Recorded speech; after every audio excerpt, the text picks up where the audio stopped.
Segera download Quran Tadabbur, tafsir dalam genggaman Anda. Bulan Ramadan adalah bulan Al-Quran.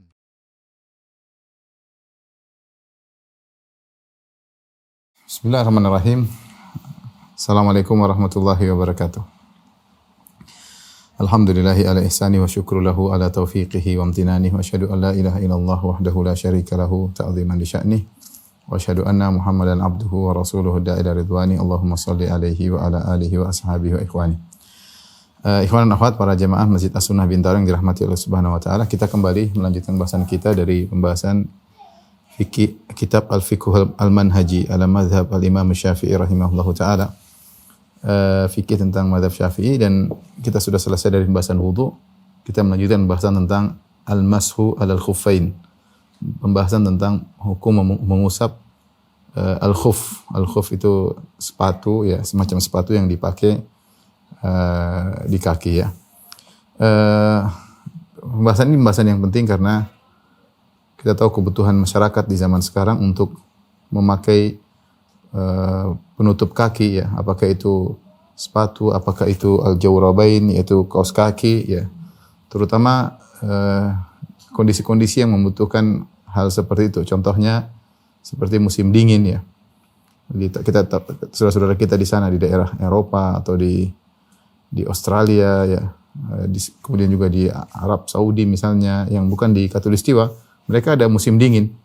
Dan di musim dingin tersebut kalau harus sering membuka sepatu atau kaos kaki, terus kaki terkena air sampai 5 kali sehari, ini cukup dingin ya dan merepotkan. Cukup dingin dan juga merepotkan. Terkadang membuat kaki mudah pecah-pecah ya. Dan banyak permasalahan yang lain. Sehingga mereka membutuhkan bagaimana bisa berwudu tanpa harus melepaskan tutup kaki tersebut. Kemudian juga orang-orang yang bekerja seperti polisi atau petugas-petugas yang harus memakai sepatu ya, dan tidak mudah untuk membukanya, apakah bisa mereka berwudu tanpa harus membuka sepatu? Demikian juga misalnya tentara yang bertugas di lapangan atau yang sedang di hutan atau sedang hiking dan yang lainnya, maka membutuhkan berwudu tanpa harus membuka sepatu mereka. Ini dari satu sisi kebutuhan fikih tentang ini penting ya. Saya tidak tahu kalau di tanah air mungkin tidak begitu penting, tapi kalau kita bersafar ya, selama saya tinggal di Madinah misalnya, atau saya bersafar di negara-negara Eropa atau Australia, kita butuh tentang hal ini. Saya sering pakai khuf ketika di daerah-daerah sana ya, karena jadi hangat, kemudian enak, mudah untuk sholat. Kemudian yang berikutnya, pembahasan al-mas'ul al-khuffain ini pembahasan yang membedakan antara Ahlussunnah dengan Rafidhah. Rafidhah mereka menolak mengusap atas sepatu. Mereka mengatakan tidak sah. Berwudu harus membuka sepatu dan harus mencuci kedua kaki. Ya, tidak boleh.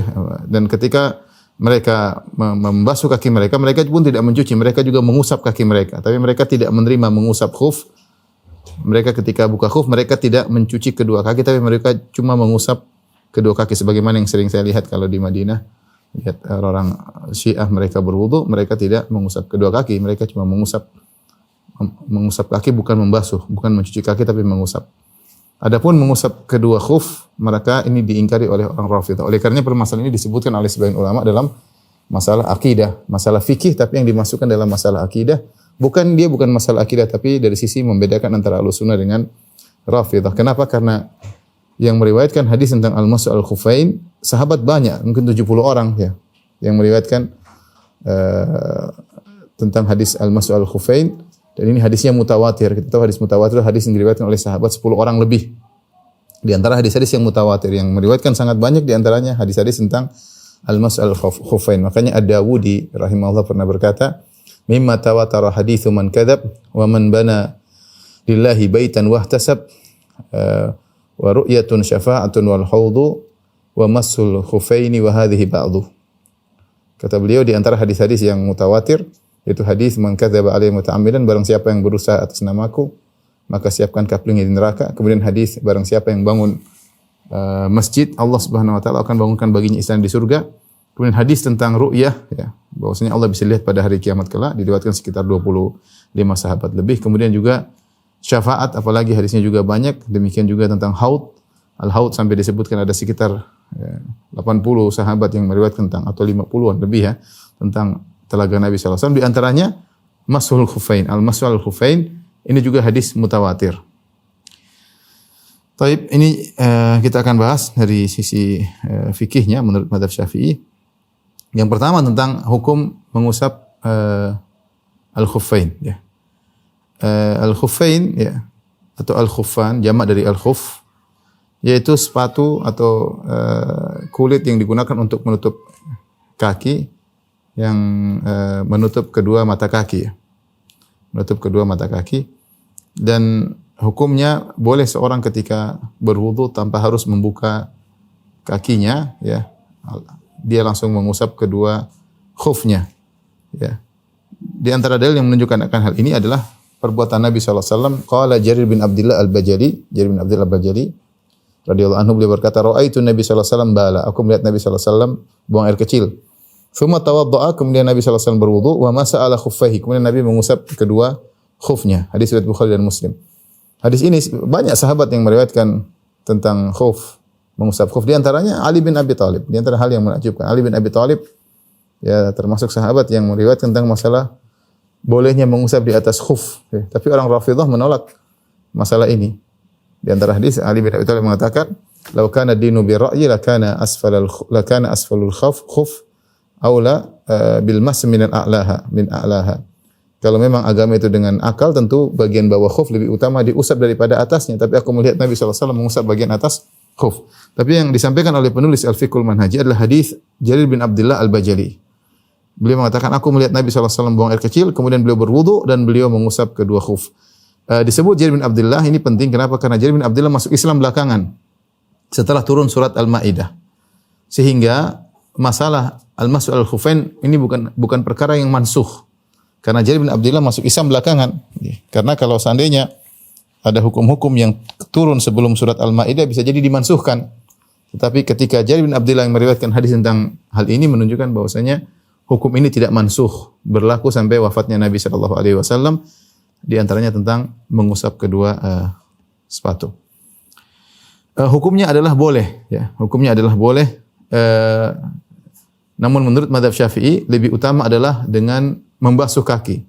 Jadi boleh kita mengusap al-khuffain, tetapi lebih utama kita mencuci kedua kaki. Kenapa lebih utama? Dua sebab. Pertama, hukum asal adalah mencuci kedua kaki dan ini keringanan. Yang kedua, Nabi lebih banyak membasuh kedua kaki daripada mengusap khuffain.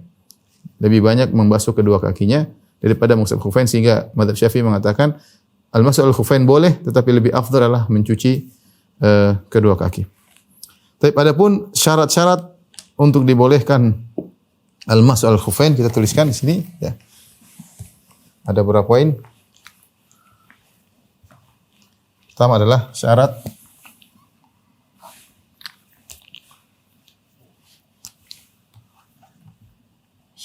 bolehnya al-mas'u al-khuffain, mengusap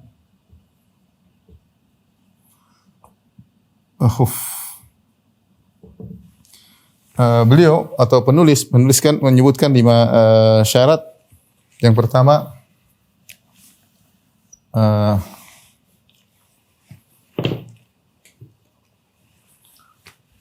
adalah menggunakan memakai khuf dalam kondisi sudah bersuci. Entah wudu sempurna, wudu, atau misalnya mandi junub misalnya ya. Jadi tidak boleh memakai khuf sebelum bersuci. Ini pendapat 4 mazhab, diselisih oleh Ibnu Hazm. Ibnu Hazm mengatakan tidak perlu, enggak ada masalah ya. Tidak harus bersuci dulu, tapi 4 mazhab mengatakan harus bersuci dahulu. Dalil mereka adalah hadis Al-Mughirah bin Syu'bah, beliau berkata, "Kuntu ma'an Nabi sallallahu alaihi wasallam fi safarin fa ahwaitu li anzi'a khuffaihi fa qala da'huma fa inni adkhaltuhuma tahirataini fa masa alaihima." Dari hadis Al-Mughirah bin Syu'bah, dia pernah bersafar bersama Nabi sallallahu alaihi wasallam, kemudian ketika waktu wudu, dia ingin turun membuka sepatu Nabi, kata Nabi, "Da'huma, biarkanlah kedua khuf, enggak usah dibuka." usap aja ya. Kenapa? Fa inni adkhaltuhuma tahiratain. Aku masukkan khuf dalam kondisi tahiratain, itu dalam kondisi kakiku sudah bersuci ya. Kemudian memasah alaihi. Maka Nabi sallallahu alaihi wasallam pun mengusap keduanya ya. Oleh karenanya di antara pendapat mazhab Syafi'i tidak boleh seorang misalnya dia memakai khuf, dia berwudu nih. Berwudu, kemudian dia cuci kaki kanan dulu. Setelah cuci kanan, karena kedinginan dia usap, dia pakai dulu khuf sebelah kanan. Kemudian dia cuci kaki kiri, berwudu nih, kemudian dia pakai khuf sebelah kiri. Apakah boleh? Jawabannya tidak boleh. Yang kiri boleh, karena yang kiri dipakai setelah kedua kaki dibasuh. Jadi wudu sudah selesai. Tapi khuf yang kanan tidak sah, harus dilepas dulu baru pakai lagi. Ya, karena syaratnya menggunakan kedua khuf dalam kondisi kedua kaki sudah berwudu, yaitu wudu sudah selesai. Ya, maka kalau seorang ketika memakai khuf, dia kanan dulu, kemudian dia ketika berwudu dia cuci kaki kanan, kemudian dia pakai khuf sebelah kanan, kemudian dicuci kaki kiri, kemudian dia khuf sebelah kiri, ini enggak boleh, yang kanannya salah. Yang kirinya sudah benar karena kiri dipakai setelah kedua kaki dicuci. Tinggal kanannya dilepas, pakai lagi, ya. Itu baru sah. Ini syarat yang pertama. Yang kemudian syarat berikutnya berkaitan dengan khufnya ya. Ini pertama. Kemudian yang kedua, khufnya harus menutupi kedua mata kaki. Ya, karena kalau kedua mata kaki terlihat ya kedua mata kaki harus dicuci. Jadi kan dia kenapa diusap khuf? Karena dia menutupi kaki sampai kedua mata kaki. Jadi kalau gampangannya ini kaki ya. Ini mata kaki di sini misalnya, maka khuf harus sampai di sini ya. Khuf harus sampai di sini. Misalnya, yang penting menutup mata kaki. Kalau ternyata di bawah mata kaki misalnya, berarti khufnya tidak boleh. Misalnya di sini, ini adalah salah. Ya, khufnya di sini misalnya salah ya, karena di bawah mata kaki. Kenapa? Gampang, karena kalau di bawah mata kakinya kan kelihatan. Sementara wudu harus sampai membasuh mata kaki. Berarti mata kaki harus dicuci. Ya, bagaimana mencuci bagian kaki dan sebagainya diusap tentu tidak demikian. Ini syarat kedua. Kemudian syarat yang ketiga, khufnya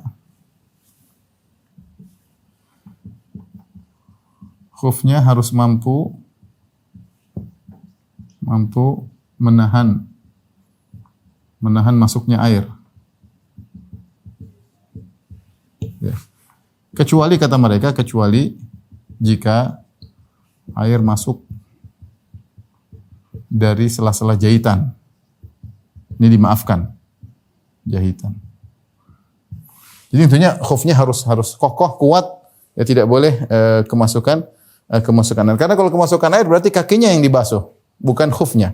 Kakinya yang dibasuh, bukan khufnya. Sementara khuf adalah pengganti kaki ya. Logikanya sederhana ya. Kenapa? Karena khuf adalah pengganti kaki. Ini logikanya ya. Nanti tentu ada pendapat lain yang akan disebutkan nanti. Kemudian yang keempat, syarat yang keempat,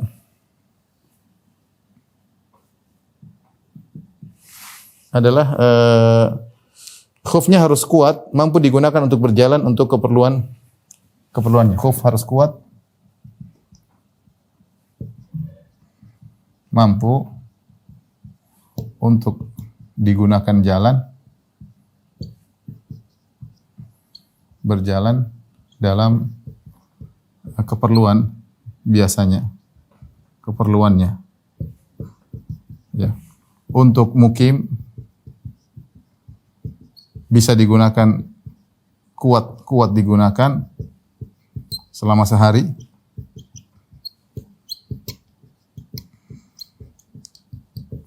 Untuk musafir kuat untuk digunakan selama 3 hari. Ini supaya dikatakan khuf. Jadi kalau ternyata khufnya baru dipakai setengah hari udah robek, nggak bisa. Ini bukan khuf namanya, bukan khuf yang digunakan di zaman para sahabat ya. Kemudian yang kelima ya. Yang kelima, bahwasanya khufnya harus tahir. Khufnya harus suci. Itu tidak boleh najis atau ternajisi. Najis misalnya khufnya terbuat dari, khuf terbuat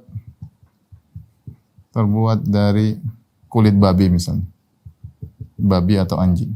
Ini najis aini, tidak boleh karena mazhab Syafi'i bahwasanya khuf tersebut tidak karena najis atau ternajisi maksudnya terkena kotoran. Ya, terkena najis. Ada kotoran kayak ini 5 syarat yang dikumpulkan oleh mazhab Syafi'i bahwasanya khuf harus demikian. Dari sini ikhwan dipahami dan ini disampaikan juga oleh mereka bahwasanya tidak boleh mengusap kaos kaki. Mengusap kaos kaki. Menurut mazhab Syafi'i tidak boleh mengusap kaos kaki. Jadi kalau orang pakai kaos kaki dia enggak boleh mengusap. Kenapa? Karena kaos kaki tidak kuat. Ya. Mereka bilang ada yang mengatakan boleh tapi terbuat dari kulit. Adapun tidak dari kulit tidak bisa dipakai jalan sehari 2 hari rusak kaos kaki. Ya. Kemudian tidak bisa menahan air yang masuk, tumpahin air yang masuk. Nah, kaos kaki mau tebal kayak apa tumpahin air masuk. Apalagi yang kaos kakinya kaos kakinya syaffaf, yaitu tipis ya. Tentu tidak boleh lagi. Tapi yang penting kita paham mazhab Syafi'i ya. Nanti kita akan sebutkan pembahasan di belakang. Tapi inilah mazhab Syafi'i. Intinya kaos kaki tidak boleh diusap. Berbeda dengan mazhab yang lain, mazhab Hambali membolehkan pakai kaos kaki tidak ada masalah ya. Adapun mereka harus khufnya dengan persyaratan yang tadi disebutkan. Demikian juga tidak boleh mengusap kaos kaki. Demikian juga tidak boleh khuf yang robek-robek. Ini juga tidak boleh ya, karena kelihatan kalau robek-robek kakinya harus dicuci karena kelihatan kakinya. Sehingga dia tidak lagi berfungsi menutupi seluruh anggota kaki. Ada yang kebuka sedikit, nah ini sudah tidak bisa dijadikan khuf. Ya. Ini pendapat mazhab Syafi'i. Baik. Berikutnya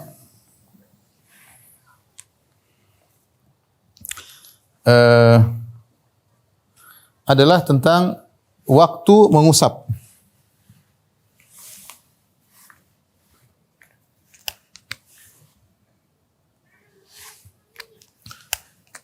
Muddatul mas, waktu untuk mengusap kedua khuf. Al-khuf. Khuf itu ada 2, kanan dan kiri. Ya. Maka kita bisa bagi menjadi 2 ya. Ada 2, pertama adalah untuk mukim dan kedua untuk musafir. Untuk mukim, untuk musafir. Untuk musafir, untuk mukim adalah 1 kali 24 jam. Sama dengan 24 jam. Untuk musafir 3 hari. Ini siang dan malam. Ini 3 siang, 3 malam. Itu 3 kali 24 jam sama dengan 72 jam. 72 jam. Untuk musafir. Adapun dalilnya bahwasanya dalam suatu hadis kata Syuraih bin Hani dia berkata, "Ataitu Aisyah radhiyallahu anha as'aluha 'anil mas'i al-khuffain." Aku datang kepada Aisyah, aku bertanya tentang masalah mengusap kedua khuf. Faqalat i'ti Aliyan. Datanglah kepada Ali radhiyallahu anhu fa innahu a'lamu bihadza minni. Ali bin Abi Thalib lebih tahu tentang masalah khuffain daripada aku. Karena yusafiru ma'a Rasulullah sallallahu dia dulu bersafar bersama Rasulullah sallallahu. Maka kata Syuraih bin Hani, fasa'altuhu, aku bertanya kepada Ali bin Abi Thalib karena dia sering safar dengan Nabi, maka Ali bin Abi Thalib radhiyallahu anhu berkata, "Ja'ala Rasulullah sallallahu alaihi wasallam salasata ayyamin wa layaliyahunna lil musafir." Rasulullah memberikan 3 hari dan 3 malam untuk musafir, boleh untuk mengusap. Wa yauman wa lailatan lil muqim. Dan sehari dan semalam untuk orang yang mukim. Tapi timbul pertanyaan, kapan mulai start? Kapan startnya? Misalnya kita bilang, gampangannya misalnya, Bobby, ya. Bobby, misalnya berwudu, ya. Berwudu jam 7 pagi, 7.00 AM. Ya. Kemudian setelah itu Bobby batal. Setelah itu Bobby berwudu jam 7, kemudian pakai khuf. Dia wudu sempurna, kemudian pakai khuf misalnya jam 8. Kemudian dia pakai khuf, kemudian dia batal berhadas. Misalnya kencing atau buang angin misalnya pada jam 9 AM. Kemudian dia baru mulai pertama mengusap, kemudian dia pingin sholat misalnya. Dia pingin sholat duhur dia pertama mengusap pingin ke masjid jam 11. Mulai mengusap khuf pada jam 11. Nah, ada jam 7 dia berwudu, jam 7 selesai. Dia baru pakai khuf jam 8. Jam 7, jam 8 dia belum batal. Ini dia belum batal, batalnya jam 9. Dia baru batal jam 9 dan dia baru mulai mengusap jam 11. Dia baru mengusap jam 11. Ada khilaf di kalangan para ulama. Intinya pendapat mereka antara dua kebanyakan. Apakah di startnya mulai jam 9-nya atau mulai awal berhadas atau sejak pertama kali mengusap khuf. Mazhab Syafi'i ini yang dipilih. Mazhab Syafi'i. Jadi dihitung start mulai dari pertama kali berhadas, bukan pertama kali mengusap ya. Pertama kali berhadas. Ini ijtihadiyah, ini masalah ijtihadiyah. Dengan demikian, kalau kita praktekkan, maka Bobby berarti kalau dia mukim, ya start adalah jam 9, misalnya hari Kamis, ya. Ini kita bicara Bobby hari Kamis ya. Kamis jam 9.00. And selesainya adalah Jumat jam 9.00. Kalau sudah jam 9, sudah selesai. Maka dia batal dengan sendirinya otomatis. Dia batal. Nanti akan kita bahas. Adapun untuk musafir misalnya ini Bobby ya. Start ya hari Kamis jam 9 and hari Kamis, Jumat, Sabtu, Minggu berarti hari Ahad. Ahad jam 9.00. Nah, inilah kapan startnya, kapan berakhirnya. Jadi kalau untuk musafir 3 hari 3 malam, untuk mukim sehari semalam ya. Kalau terjadi pertemuan di antara keduanya, misalnya si Bobby dia dia mengusap, dia pakai khuf, kemudian jam 10 dia ngusap tadi, jam 11 dia mengusap dan dia mukim, dia pakai di rumahnya ke masjid. Setelah itu dia safar, pergi keluar kota. Apakah waktunya berubah menjadi 3 hari? Kata para ulama, tidak. Waktunya tetap 1 hari. Kembali kepada kondisi dia mukim. 1 hari dia harus lepas lagi. Ya. Karena ketika berkumpul antara mukim dengan kondisi musafir, saya ulangi, dia di rumah wudu, kemudian dia pakai sepatu, kemudian dia mengusapnya ketika masih di rumah. Setelah itu 2 jam kemudian dia bersafar. Padahal kita tahu bersafar dikasih izin 3 hari oleh Nabi SAW. Tapi karena dia startnya mulai dari mukim, maka cuma kita menjadikan mukim yang jadi dominan daripada yang musafir, sehingga dia mudahnya waktunya cuma sehari semalam.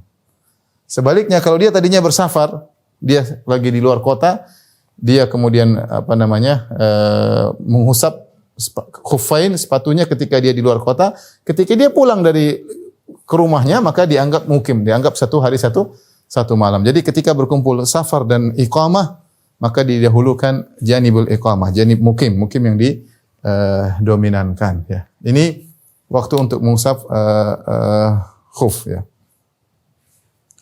Tapi berikutnya cara mengusap khuf.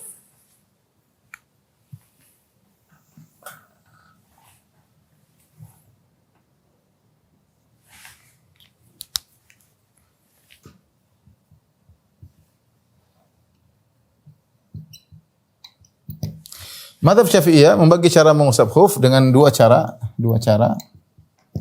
Yang pertama adalah yang minimal sah.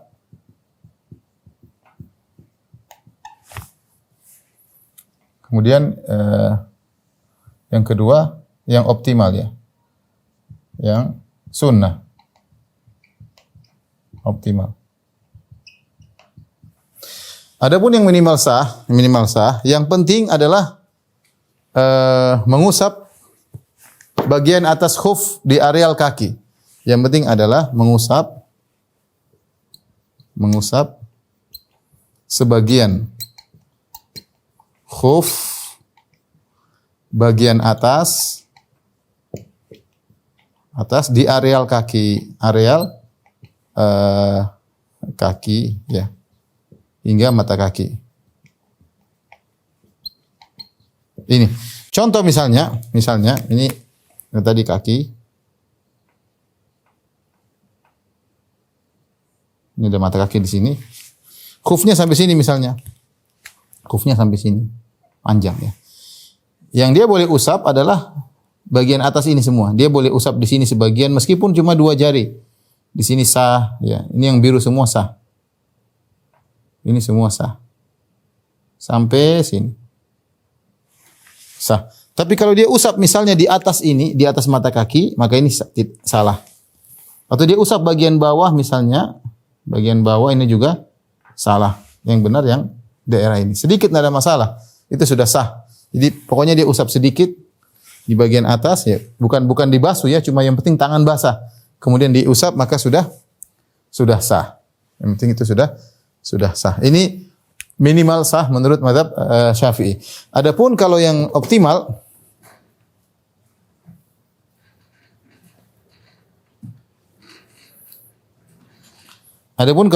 maka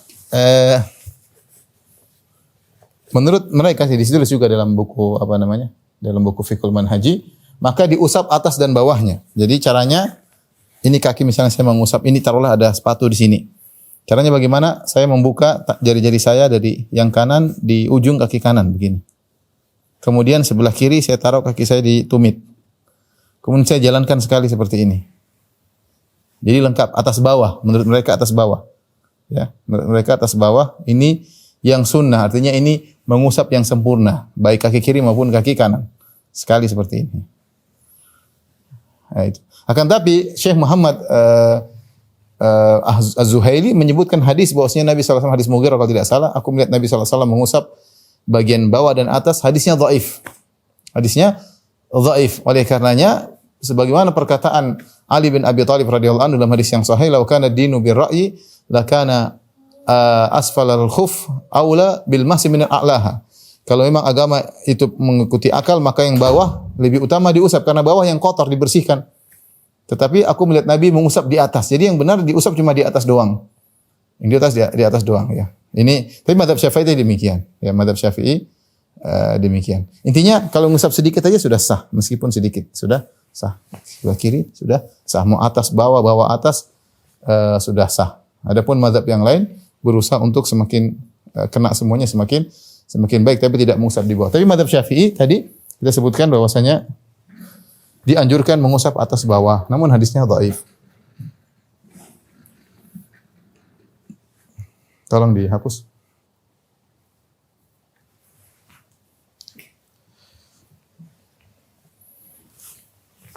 Baik ikhwan, habis ini kita akan bahas tentang hal-hal yang membatalkan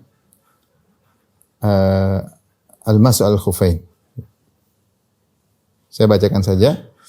Hal-hal yang membatalkan al-mas'u al-khufain ada 3 perkara.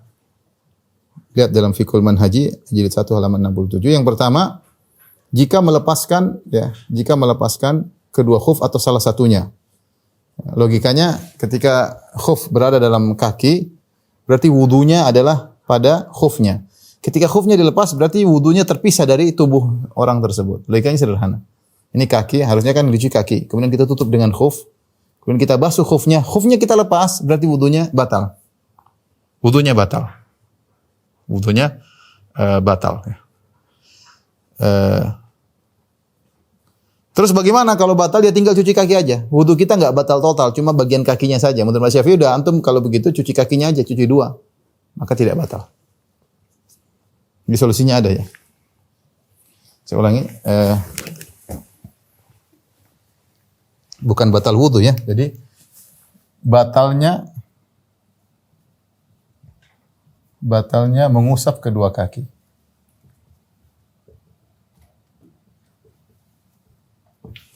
Batalnya mengusap kedua kaki. Ingat, bukan batal wudu. Ingat, bukan batal wudu.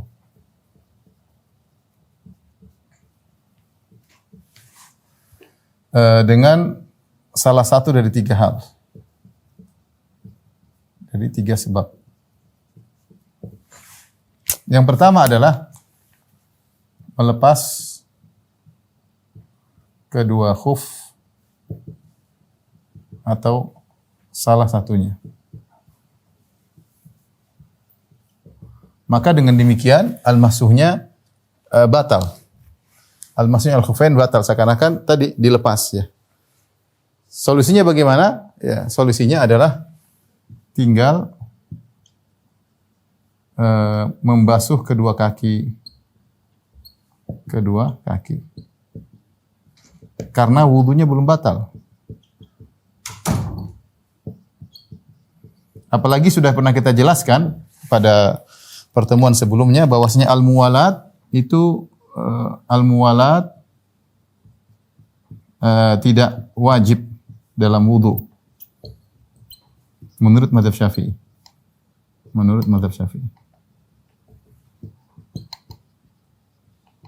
Artinya apa? Meskipun di atas sudah kering semua, nggak ada masalah. Tinggal kakinya. Kakinya berarti seakan-akan belum dibasuh. Begitu dia lepas, berarti seakan-akan basuhnya tadi lepas dari kakinya. Tinggal dicuci kedua kaki. Selesai. Kemudian sebab yang kedua adalah habis masa mengusap. Habis masa mengusap. Tadi kita sudah sebutkan seperti Bobby tadi kita contohkan tadi si Bobby. Contoh Bobby ketika dia mukim. Tadi kita bilang dia selesainya sampai apa? N-nya hari Jumat jam 9 AM. Adapun kalau dia musafir, N-nya adalah Jumat Ahad. Kan dia start dari hari Kamis ya. Ahad jam 9 AM. Nah, kalau ternyata ya, dia belum batal sampai jam 9, ada 2 kondisi. Contoh kita bicara sekarang kondisi ini. Si Bobby. 2 kondisi. Pertama, jam 9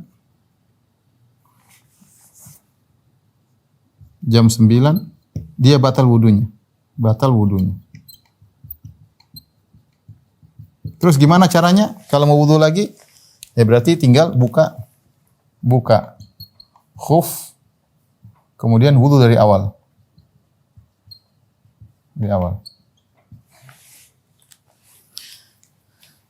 Jam 9, kondisi kedua, kondisi pertama, ini kondisi kedua.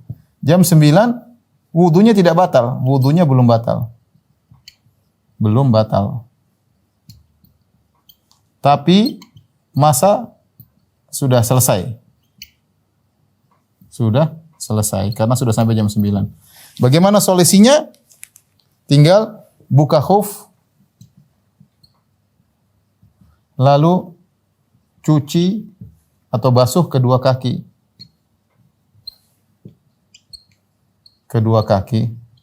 Tidak perlu wudu dari awal.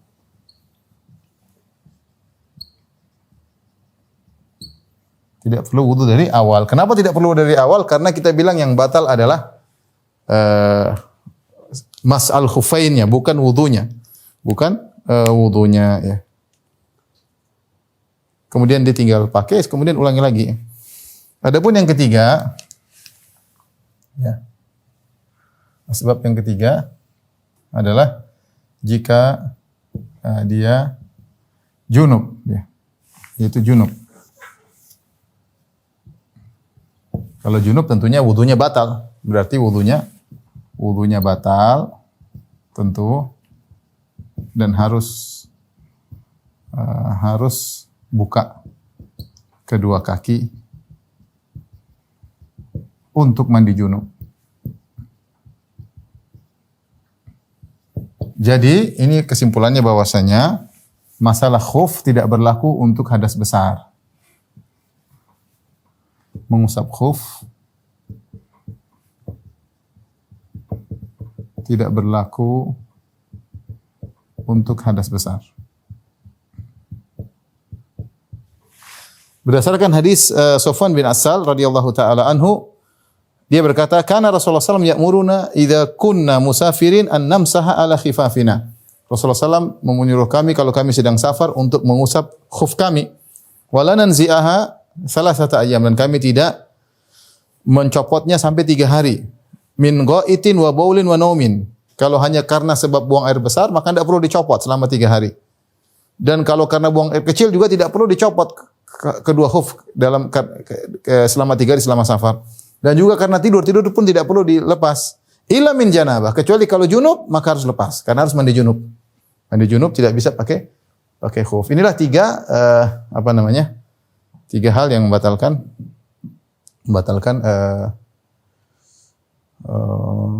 al-mas'u al-khuffain. Taib ikhwan dan akhwat, kita lanjutkan bahasan berikutnya. Nanti terakhir baru kita diskusikan hal ini. Mudah-mudahan masih ingat ya. Yang berikutnya adalah mengusap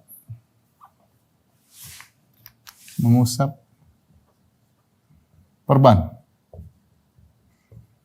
Perban di sini maksudnya umum ya, banyak. Perban ini bisa jadi maksudnya misalnya gips atau misalnya kain ya. Misalnya handyplast, plaster atau misalnya ada minyak misalnya, balsam yang tidak bisa kena air misalnya. Ini maksudnya demikian ya. Maksudnya demikian ya.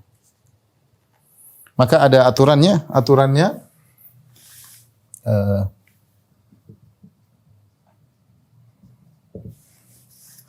yang pertama adalah bagian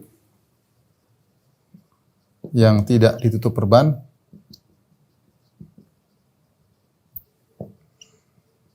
harus dibasuh ya. Dibasuh sebagaimana biasanya.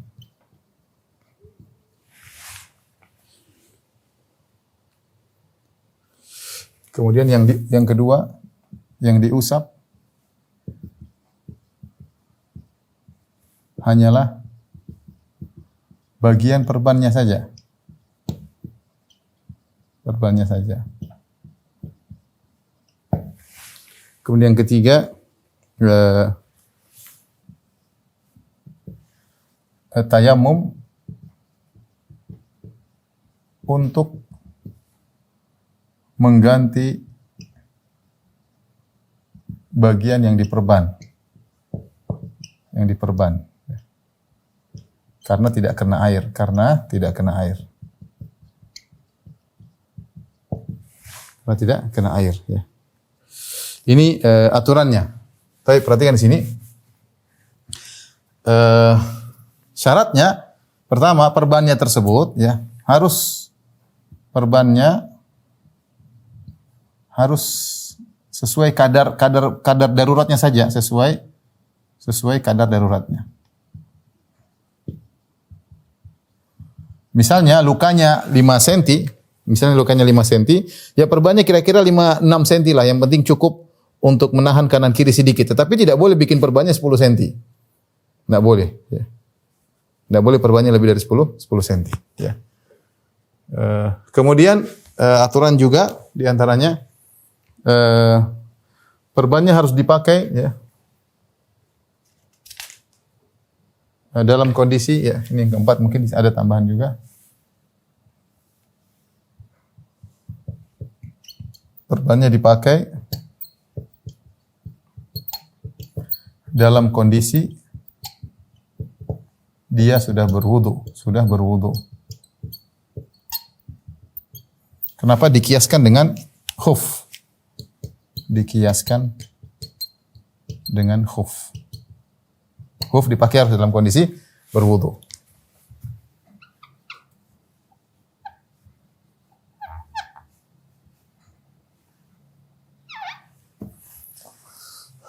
Taib, tayamum caranya perhatikan. Tempat tayamumnya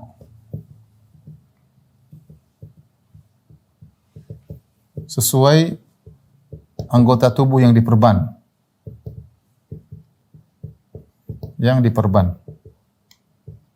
Gini maksudnya begini. Contohnya seorang perbannya di tangan.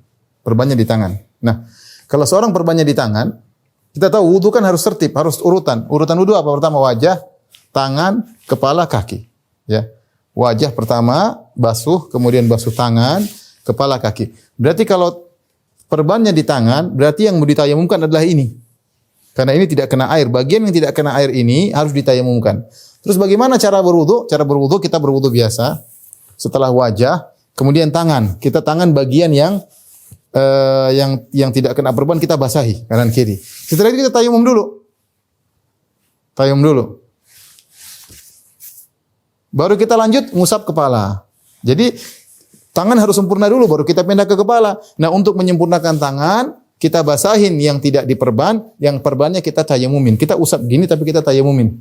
Jadi usap perban, kalau bisa diusap terus kita tayamumin.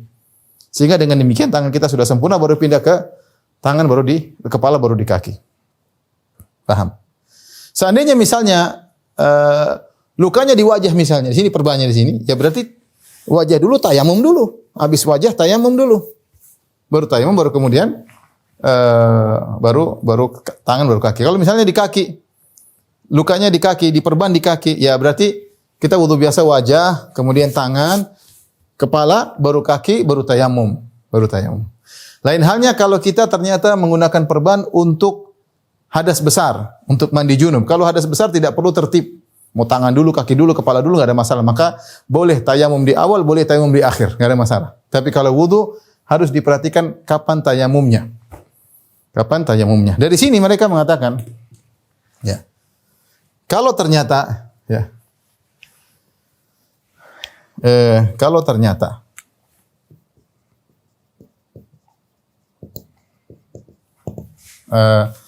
perbannya lebih dari kadar. Pakai pena yang hitam aja. Kalau ternyata perhatikan sini tidak sesuai, perbannya lebih dari kadar. Lebih dari kadar. Dia lukanya 5 cm, perbannya 15 cm. Kadar yang seharusnya. Kemudian ternyata juga ini perbannya dipakai dalam kondisi tidak bersuci.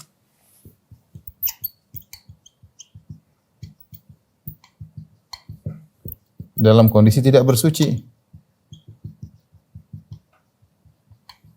Atau ternyata perbannya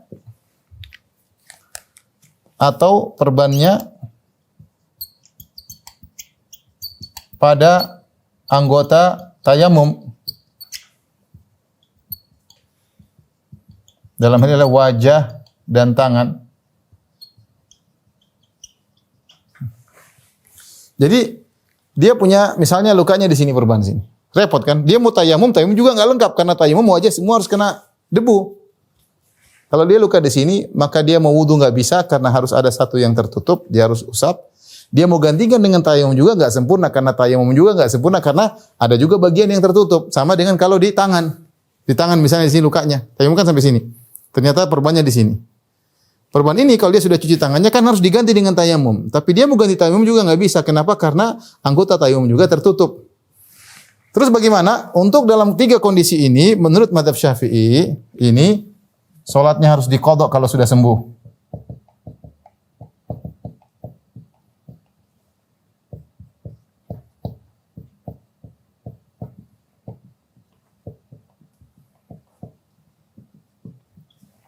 Sholatnya harus diqadha kalau sudah sembuh. Agak repot memang. Tapi demikian kita harus paham mazhab Syafi'i seperti itu. Taib. Saya ulangi. Kita sekarang kita sudah selesai di mazhab Syafi'i. Kita ingin menyampaikan pendapat yang lain ya. Pendapat yang lain tolong biar dilihat di murojaah. Enggak usah dihapus, di foto aja.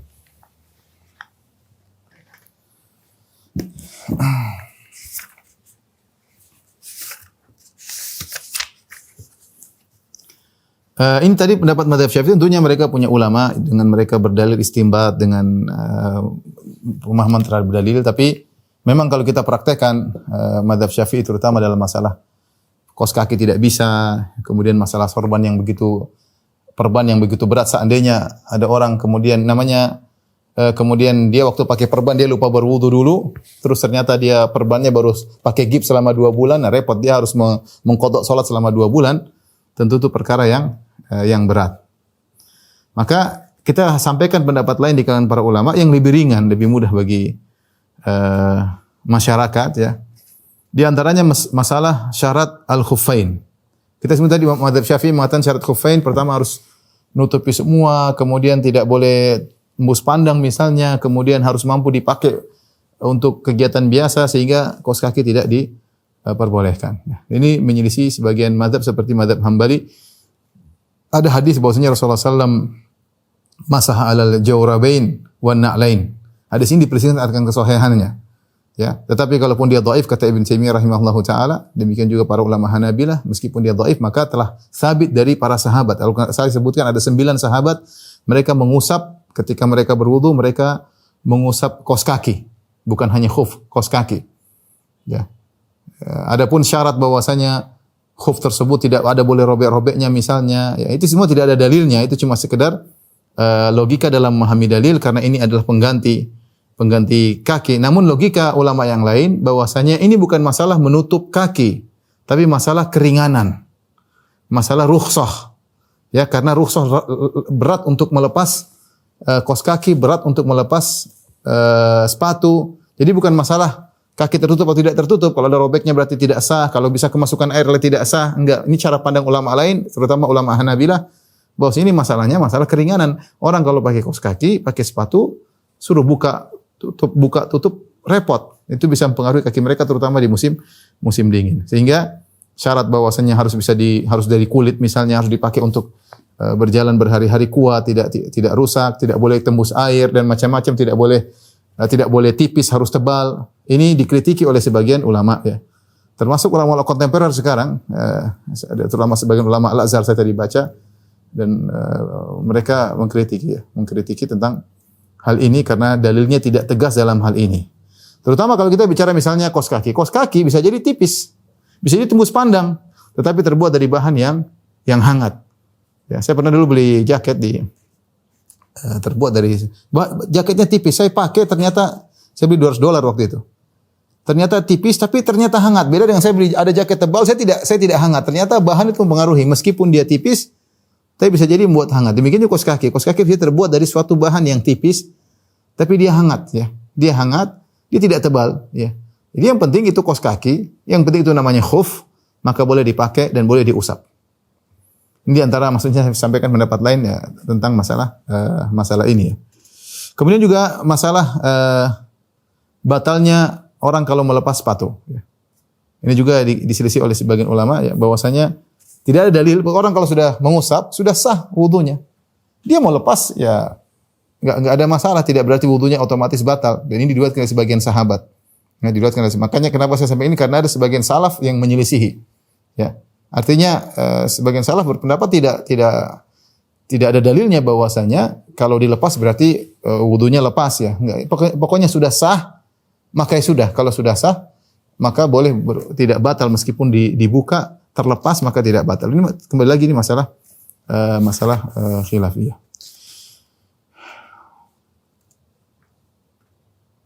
Kemudian tadi masalah pakai perban, tidak disyaratkan bahwasanya pakai perban harus bersuci dulu. Adapun pengkiasan dengan khuf maka kias yang agak jauh. Pertama, khuf hanya berkaitan dengan kaki. Dan khuf hanya berkaitan dengan hadas kecil. Perhatian. Dan khuf punya waktu. Jadi perbedaan antara khuf dengan perban ada 3 perbedaan. Pertama, khuf berkaitan dengan 2 kaki saja.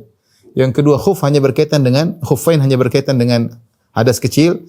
Yang ketiga, khuf memiliki batas waktu, sehari atau 3 hari, mukim atau musafir. Adapun perban tidak. Perban tidak cuma di kaki, di mana-mana aja pakai perban. Mau di kepala, mau di tangan, mau di kaki, mau di wajah, perban di mana saja. Kemudian yang kedua, perban tidak berdasarkan hadas kecil aja. Orang hadas besar juga, ya dia luka mandi junub bagaimana? Ya dia tidak mungkin buka kemudian dia sampai ada pernah sahabat yang meninggal gara-gara kepalanya luka kemudian dia mandi junub kemudian dia meninggal. Sampai Rasulullah Rasulullah mengatakan amma sa'alu idza lam ya'lamu fa inna shifa'ul ayyi as-su'alu. Kenapa mereka tidak bertanya kalau tidak tahu? Ya, jadi yang kedua perban bisa berkaitan hadas kecil maupun hadas besar. Ada khuf cuma hadas kecil aja, hadas besar enggak bisa dipakai. Yang ketiga, perban tidak memiliki batas tertentu. Bisa jadi sehari, 5 hari, 1 bulan. Tergantung orang sakitnya. Kalau masih perlu ya pakai terus. Dari sini tidak bisa mengkiaskan perban dengan khuf. Oleh karenanya, sebagian ulama mengatakan tidak disyaratkan untuk bersuci dulu baru pakai perban. Apalagi orang luka. Orang luka ya disuruh tidak butuh wudu dulu. Langsung segera diperban. Supaya cepat selamat. Tapi kalau tunggu dulu dibersihkan wudu dulu. Atau lagi junub mandi dulu repot ya. Makanya tidak disyaratkan harus suci. Jadi begitu ada luka pakai sudah. Sehingga tidak perlu mengqadha salat. Mazhab Syafi'i berbeda. Kalau kita memakai perban tidak dalam kondisi bersuci, kemudian kita ternyata pakai perban sampai sebulan, ini harus qadha semuanya ya. Qadha semua. Allah alam bisawab, tapi inilah khilaf di kalangan para ulama. Ya, saya hanya menyampaikan pendapat banyak ulama kontemporer dan juga ada ulama mazhab yang lain yang lebih ringan bagi masyarakat. Wallahu a'lam bishawab. Demikian apa yang saya sampaikan. Wabillahi taufiq wal hidayah. Assalamualaikum warahmatullahi wabarakatuh.